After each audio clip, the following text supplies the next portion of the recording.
ਬਰਾੜ ਨੂੰ ਲੈ ਕੇ ਇਸ ਵੇਲੇ ਦੀ ਵੱਡੀ ਖਬਰ ਤਾਂ ਨਾਲ ਸਾਂਝੀ ਕਰਨ ਜਾ ਰਹੇ ਹਾਂ ਕਿ ਕੈਲੀਫੋਰਨੀਆ 'ਚ ਗੋਲਡੀ ਬਰਾੜ ਨੂੰ ਡਿਟੇਨ ਕਰ ਲਿਆ ਗਿਆ। ਸੂਤਰਾਂ ਦੇ ਹਵਾਲੇ ਤੋਂ ਵੱਡੀ ਖਬਰ ਤਾਂ ਨਾਲ ਸਾਂਝੀ ਕਰ ਰਹੇ ਹਾਂ ਕਿ ਕੈਲੀਫੋਰਨੀਆ 'ਚ ਗੋਲਡੀ ਬਰਾੜ ਨੂੰ ਡਿਟੇਨ ਕਰ ਲਿਆ ਗਿਆ ਹੈ। ਜ਼ਿਕਰਯੋਗ ਹੈ ਕਿ ਭਾਰਤੀ ਖੁਫੀਆ ਏਜੰਸੀਆਂ ਨੂੰ ਵੱਡਾ ਇਨਪੁਟ ਮਿਲਿਆ ਹੈ ਕਿ ਗੋਲਡੀ ਬਰਾੜ ਨੂੰ कैलिफोर्निया डिटेन कर लिया गया है। मूसेवाला कत्लकांड का मास्टरमाइंड है गोल्डी बराड़। तो इस दी बेहद ही वड्डी खबर ताना सांझी करें कि गोल्डी बराड़ नूं लेके जो है इस वे दी वड्डी खबर कैलिफोर्निया गोल्डी बराड़ नूं डिटेन कर लिया गया है। भारतीय खुफिया एजेंसियां नूं एक वड्डी इनपुट मिली है। जिक्रयोग है कि मूसेवाला कत्लकांड का मास्टरमाइंड है गोल्डी बराड़। ते रेड कॉर्नर नोटिस भी इस बाबत जारी किया गया सीगा। कैनेडा च लुकिया होया सीगा ते उस तो बाद इसने अपना ठिकाना चेंज किया सीगा। कैलिफोर्निया च रुक गया सीगा ते कैलिफोर्निया दे फ्रेंसो शहर च इसनूं डिटेन किया गया है ते कैलिफोर्निया च गोल्डी बराड़ नूं डिटेन किया गया। इस दी वड्डी खबर तुहाडे नाल सांझी कर रहे हैं। सिद्धू मूसेवाला कत्लकांड का मास्टरमाइंड है गोल्डी बराड़। जिक्र हो कि जब सिद्धू मूसेवाला कत्ल होया सीगा ते उस तो बाद फेसबुक पे पोस्ट पाके इसने सिद्धू मूसेवाला कत्लकांड की जिम्मेवारी लई हुई सी। उस तो बाद ही जो रेड कॉर्नर नोटिस भी इस बाबत जारी कर दिता गया सीगा ते एजेंसियां इनू पालन च लगियां होईयां सीगियां ते हुण वड्डी खबर मिल रही है सूत्रों के हवाले तो कि कैलिफोर्निया गोल्डी बराड़ नूं डिटेन कर लिया गया। जिक्र है कि डेरा प्रेमी कतल जो प्रदीप कुमार का भी कतल होया सीगा उसका भी मास्टरमाइंड दस्सिया जाता है। उस तो बाद भी इसने भी फेसबुक पेज पे पोस्ट पाके इस कतल की जिम्मेवारी लई सीगी ते मोस्ट वांटेड गैंगस्टर नूं डिटेन कर लिया गया है। सूत्रों के हवाले तो वड्डी खबर ताना सांझी कर रहे हैं कि गोल्डी बराड़ नूं डिटेन कर लिया गया है। कैलिफोर्निया गोल्डी बराड़ नूं डिटेन किया है। सिद्धू मूसेवाला ते होर भी टारगेट किलिंग मास्टरमाइंड हैगा गोल्डी बराड़। कैलिफोर्निया वालों हालांकि कोई अपराध आधारित पुष्टि नहीं की गई है पर सूत्रों के हवाले तो सानू खबर मिल रही है कि कैलिफोर्निया गोल्डी बराड़ नूं डिटेन कर लिया गया है। तो दी वड्डी खबर तुहाडे नाल सांझी कर रहे हैं कि गोल्डी बराड़ नूं डिटेन कर लिया गया है कैलिफोर्निया। जिक्रयोग है कि कई कातलां च जो है मास्टरमाइंड है गोल्डी बराड़। होर जानकारी साडे नाल साडे सहयोगी आनंद तिवारी मौजूद ने। आनंद, गोल्डी बराड़ को कैलिफोर्निया में डिटेन कर लिया गया और क्या कुछ जानकारी इस बाबत? जी देखिए, जो भारत की खुफिया एजेंसियां हैं और जो सुरक्षा एजेंसियां उन्हें एक बड़ा इनपुट मिला है। उन्हें इनपुट ये मिला कि जो कुख्यात गैंगस्टर है गोल्डी बराड़ उसे कैलिफोर्निया में डिटेन कर लिया गया, यानी हिरासत में ले लिया गया है। और ये भी जानकारी है कि 20 नवंबर या उसके आसपास जो है वो गोल्डी बराड़ को डिटेन किया गया है। बता दें कि जिस तरह से सिद्धू मूसेवाला का हत्या हुई थी उसके बाद से गोल्डी बराड़ कनाडा में था और कनाडा में जब उसे लगा था कि वहां पर उसे जान का खतरा है तो उसने अपना सेफ हाउस जो है वो कैलिफोर्निया को बनाया था। और कैलिफोर्निया में ही लगातार वहां पे जो वो राजनीतिक शरण लेने के लिए भी उसने 2 वकीलों से संपर्क साधा था। लेकिन एक वकील को जब ये पता चला कि सिद्धू मूसेवाला का बैकग्राउंड क्या है तो उन्होंने उसके लिए राजनीतिक शरण की जो पैरवी है वो करने से मना कर दिया, जिसके बाद उसने एक अन्य वकील की वहां पर मदद ली थी। 3 शहरों का जिक्र जो है वो सुरक्षा एजेंसियों को अपने इनपुट में पता चला है जहां पर कि जो गोल्डी बराड़ है वो लगातार रह रहे थे, जिसमें एक सेक्रामेंटो और एक फ्रिंडसॉन और एक सॉल्ट लेक, ये जगह बता रहे हैं कि ये सॉल्ट लेक, माफी चाहता हूँ, इन तमाम जगहों पे बताया जा रहा था कि गोल्डी बराड़ ने अपना सेफ हाउस बनाया हुआ है। और सेक्रामेंटो में ही जो वहाँ की अदालत है, जिला अदालत है, वहां पर राजनीतिक शरण लेने के लिए गोल्डी बराड़ ने अपील भी लगाने की कोशिश की थी। हालांकि अभी तक कैलिफोर्निया प्रशासन या उसकी पुलिस की तरफ से इस खबर की कोई आधिकारिक पुष्टि नहीं की है कि जो भारत की खुफिया एजेंसियां वो लगातार इस इनपुट पर काम कर रही हैं और ज्यादा जानकारी जुटाने की कोशिश करेंगी कि क्या गोल्डी बराड़ अगर वाकई में ही डिटेन हुआ है 20 नवंबर उसके आसपास तो अभी किस हालात में है और कहां पे उसे रखा गया है, क्या उसकी गिरफ्तारी की गई है और किस तरह से उसे क्या भारत लाने के लिए किस तरह की तैयारियां जो है वो भारत सरकार अब कर सकती है। आनंद, ये भी जानना चाहेंगे अगर गोल्डी बराड़ को वाकई में डिटेन कर लिया गया है तो बड़े इनके कनेक्शन आगे खुलेंगे? ये भारत के लिए बहुत ही अच्छी खबर है, खुफिया एजेंसियों के लिए, एनआईए के लिए। जी देखिए, बिल्कुल जिस तरह से सचिन बिश्नोई को पहले अजरबैजान में वहां पर पकड़ लिया गया था और फिर भारतीय सुरक्षा एजेंसियों ने इस बात का कंफर्मेशन किया था, एमईए की तरफ से भी इस बात की कंफर्मेशन की गई थी कि जो सचिन बिश्नोई है वो अजरबैजान में डिटेन कर लिया गया है। पंजाब पुलिस और दिल्ली पुलिस ने भी इस खबर की कंफर्मेशन की थी। उसके बाद ये भी खबर आई थी कि कीनिया में जो लॉरेन बिश्नोई का जो भाई है अनमोल बिश्नोई, वो वहां पर लोकेट किया गया, वो देखा गया है। हालांकि उसकी गिरफ्तारी हुई है नहीं, उस पर कोई आधिकारिक बयान नहीं आता। लेकिन अब ये गोल्डी बराड़ को लेकर अगर कैलिफोर्निया से खबर आ रही है और भारतीय सुरक्षा एजेंसी को इनपुट मिले एक पर्टिकुलर तारीख के, तो जाहिर तौर पर ये बड़ी एक तरीके से बड़ी खबर है और भारत की सुरक्षा एजेंसियों के लिए बड़ी कामयाबी होगा अगर गोल्डी बराड़ को भारत प्रत्यर्पण करके या वहां से डिपोर्ट करके भेजा जाता है तो। जी आनंद, ये भी जानना चाहेंगे कि 20 नवंबर को इसको डिटेन किया गया तो आज है 2 दिसंबर, तो इतना टाइम क्यों लग गया है और आधिकारिक पुष्टि कब तक की जाएगी इसकी कि गोल्डी बराड़ को डिटेन कर लिया गया है? जी देखिए, दूसरे देश का मामला है, वहां पर अगर कोई शख्स रह रहा है कैलिफोर्निया में, तो जाहिर तौर पर वहाँ की एजेंसियों से कुछ चीजों की कंफर्मेशन करने में जो दूतावास है या एमई है उसके थ्रू संपर्क करना पड़ता है। हमने देखा था कि जब सचिन बिश्नोई डिटेन हुआ था उसके बाद भी कई दिनों के बाद ये खबर जो है वो भारतीय सुरक्षा एजेंसियों को पता चली थी।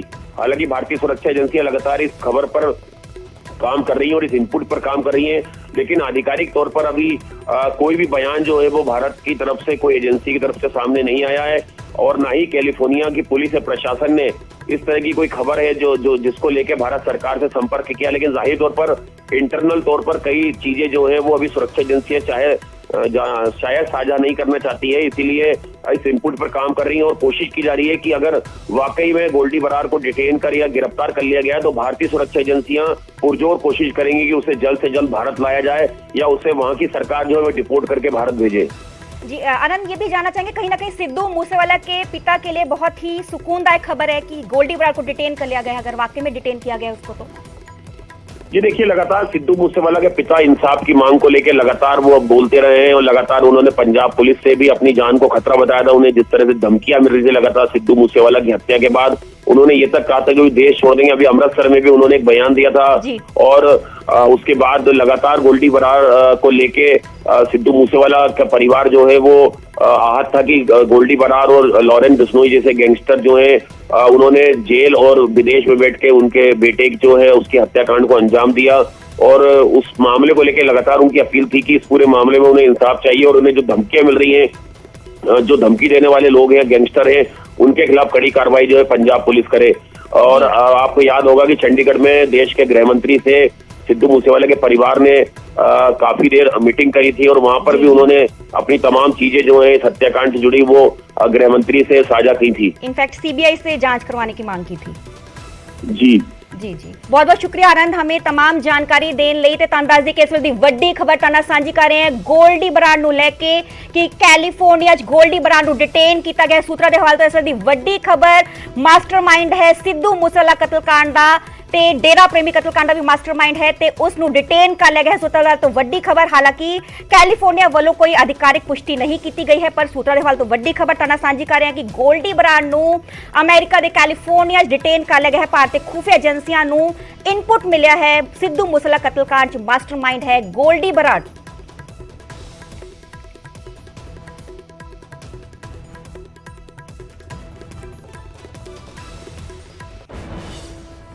ਇਸ ਤੋਂ ਪਹਿਲਾਂ ਕੱਲ ਸਿੱਧੂ ਮੂਸੇਵਾਲੇ ਦੇ ਪਿਤਾ ਨੇ ਗੋਲਡੀ ਬਰਾੜ ਤੇ 2 ਕਰੋੜ ਦਾ ਇਨਾਮ ਐਲਾਨੇ ਜਾਣ ਦੀ ਮੰਗ ਕੀਤੀ ਸੀ ਅਤੇ ਇਹ ਇਨਾਮ ਵੀ ਆਪਣੀ ਜੇਬ ਚੋਂ ਦੇਣ ਦੀ ਪੇਸ਼ਕਸ਼ ਕੀਤੀ ਸੀ। 2 ਕਰੋੜ ਰੁਪਇਆ ਸਾਲ ਦਾ ਟੈਕਸ ਭਰਦਾ ਹੈ, ਉਹ ਚਲਾ ਗਿਆ, ਉਹ ਹੁਣ ਵੀ ਭਰਦਾ ਹੈ।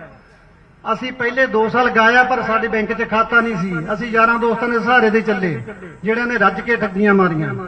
ਅਸੀਂ ਜ਼ਿੰਦਗੀ 'ਚ ਕਮਾਇਆ ਕੁਛ ਨਹੀਂ, ਠੀਕ ਹੈ, 20-50 ਕਿੱਲੇ ਜਾਇਦਾਦ ਬਣਾ ਗਿਆ ਉਹ। ਉਸ ਤੋਂ ਇਲਾਵਾ ਅਸੀਂ ਕੋਈ ਬਹੁਤੀ ਮੋਟੀ ਕਮਾਈ ਇਸ ਲਾਈਨ 'ਚੋਂ ਨਹੀਂ ਕੀਤੀ।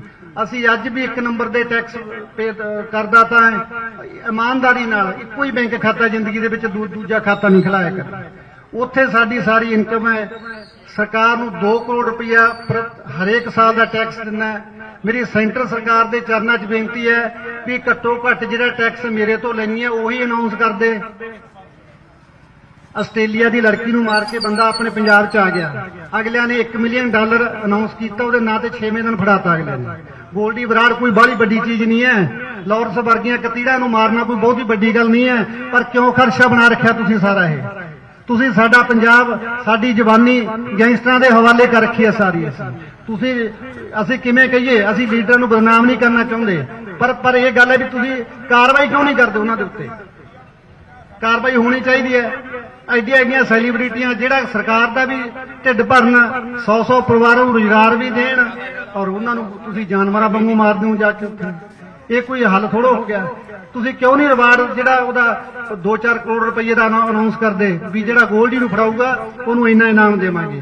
ਮੈਂ ਸਰਕਾਰ ਨਾਲ ਵਾਅਦਾ ਕਰਦਾ, ਜੇ ਇੱਥੋਂ ਆਪ ਦੇ ਕੋਲੇ ਪੈਸਾ ਹੈ ਨਹੀਂ, ਮੈਂ ਪੈਸੇ ਦਊਂਗਾ, ਮੈਂ ਆਪਣੀ ਜ਼ਮੀਨ ਵੇਚ ਕੇ ਕਿਉਂ ਨਾ ਦੇਵਾਂ? ਤੁਸੀਂ 2 ਕਰੋੜ ਰੁਪਏ ਦਾ ਇਹਨਾਂ ਦੇ ਜਿਹੜੇ ਪਾਪੀਆਂ ਦੇ ਉੱਤੇ ਅਨਾਉਂਸ ਕਰੋ ਵੀ ਅਸੀਂ ਜਿਹੜਾ ਬੰਦੇ ਨੂੰ ਫੜਾਊਗਾ ਅਸੀਂ ਉਹ 2 ਕਰੋੜ ਰੁਪਇਆ ਦੇਵਾਂਗੇ। ਮੈਂ ਪੈਸੇ ਦੇਵਾਂਗਾ, ਮੈਂ ਆਪਣੀ ਜ਼ਮੀਨ ਵੇਚ ਕੇ ਦੇਵਾਂ। ਥੋੜੀ ਸੰਗਤ ਦੇ ਸਾਹਮਣੇ ਗੁਰੂ ਗ੍ਰੰਥ ਸਾਹਿਬ ਦੀ ਹਾਜ਼ਰੀ ਦੇ ਵਿੱਚ ਗੱਲ ਕਹਿਣਾ ਕਿ ਇਸ ਗੱਲ ਤੋਂ ਮੁਕਰੋ। ਇੱਕ ਬੇਈਮਾਨ ਬੰਦਾ ਕੈਨੇਡਾ ਦੇ ਵਿੱਚ ਬੈਠਾ ਹੈ, ਉਹ ਸਾਡੇ ਬੱਚਿਆਂ ਦਾ, ਸਾਡੀ ਜਵਾਨੀ ਦਾ ਘਾਣ ਕਰੀ ਜਾਂਦਾ ਹੈ। ਉਹ ਫਰੋਤੀਆਂ ਦਿੰਦਾ ਹੈ। ਸਾਡੇ ਨਸ਼ੇੜੀ ਬੱਚੇ ਜਿਹੜੇ ਲਾਈਨ ਤੋਂ ਭਟਕੇ ਹੋਏ ਨੇ, ਨਸ਼ੇ ਦੀ ਪੂਰਤੀ ਦੇ ਖਾਤਰ ਉਹ ਛੋਟੇ ਛੋਟੇ ਪੈਸਿਆਂ ਤੇ ਵਿਕ ਜਾਂਦੇ ਨੇ। ਫਿਰ ਉਹਨਾਂ ਨੂੰ ਪੈਸੇ ਦੇ ਕੇ ਉਹ ਕਿੱਡੇ ਨੌਜਵਾਨ ਨੂੰ ਮਰਵਾ ਰਿਹਾ ਹੈ।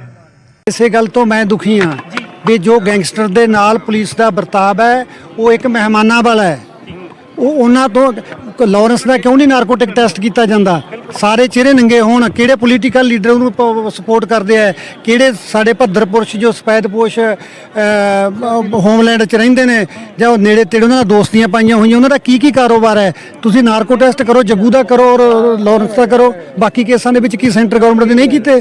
ਮੈਂ ਚਾਹੁੰਦਾ ਵੀ ਜਿਹੜੇ ਮਾਸਟਰਮਾਈਂਡ ਨੇ, ਸਿੱਧੂ ਕਿੰਨਾਂ ਦੀਆਂ ਅੱਖਾਂ ਦੇ ਵਿੱਚ ਰੜਕਦਾ ਸੀ, ਸਿੱਧੂ ਨੂੰ ਇੰਡਸਟਰੀ ਚੋਂ ਪਾਸੇ ਕੌਣ ਕਰਨਾ ਚਾਹੁੰਦਾ ਸੀ, ਉਹਨਾਂ ਲੋਕਾਂ ਵੱਲ ਵੀ ਜਾਇਆ ਜਾਵੇ। ਸ਼ਾਇਦ ਮੈਂ ਹੁਣ ਪੁਲਿਸ ਨੂੰ ਨੁਕਤੇ ਦਿੱਤੇ ਨੇ, ਪੁਲਿਸ ਦੀਆਂ ਰੱਦੋ ਬਦਲ ਹੋਈਆਂ ਨੇ, ਸਾਰੇ ਐਸਐਸਪੀ ਅਫਸਰ ਸਾਹਿਬ ਨਵੇਂ ਆਏ ਨੇ, ਉਹ ਉਹਨਾਂ ਗੱਲਾਂ ਤੇ ਮੈਨੂੰ ਵਿਚਾਰ ਦਾ ਭਰੋਸਾ ਦੇ ਕੇ ਗਏ। ਇਸੇ ਕਰਕੇ ਜਿਹੜਾ ਮੈਂ ਪਹਿਲਾਂ ਅਲਟੀਮੇਟਮ ਤੇ ਸੀ, ਉਸ ਤੋਂ ਬਾਅਦ ਮੈਂ ਕਹਿੰਦਾ ਵੀ ਕੋਈ ਗੱਲ ਨਹੀਂ, ਜੇ ਤੁਸੀਂ ਕੰਮ ਕਰਨਾ ਚਾਹੁੰਦੇ ਹੋ ਤਾਂ ਕਰੋ, ਮੈਨੂੰ ਟਾਈਮ ਨਾਲ ਕੋਈ, ਜਿੱਥੇ 6 ਮਹੀਨੇ ਲੰਘ ਗਏ ਉੱਥੇ 7 ਲੰਘ ਜਾਣਗੇ, ਕੋਈ ਫਰਕ ਨਹੀਂ ਪੈਂਦਾ। ਪਰ ਦੁੱਧ ਪਾਣੀ ਦਾ ਪਾਣੀ ਹੋ ਜਾਣਾ ਚਾਹੀਦਾ।